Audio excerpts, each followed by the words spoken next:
Good morning. তোমরা সবাই কেমন আছো? আমি তো ভালো আছি এখন।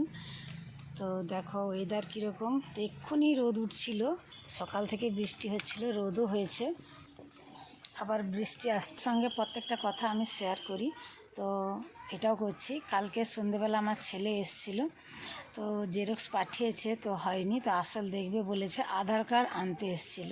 পর সকালবেলা উঠে ও কাজে চলে যায় আধার কার্ড নিয়ে। প্রত্যেকটা বাবা মা চায় যে তার ছেলে পড়াশোনা করুক, কম্পিউটার শিখুক, একটা ভালো কাজ করুক, কিন্তু আমি জানি না আমার ছেলের কপালে কী আছে। তো কাজে গেছে, তো বলছে যে কাজের ফাঁক টাইমে আমি হয়তো পড়তে পারবো, তো জানি না ও কী করবে। কাজ করার পরে পড়ার ইচ্ছে থাকবে কি না, যেহেতু পরিশ্রম হয়।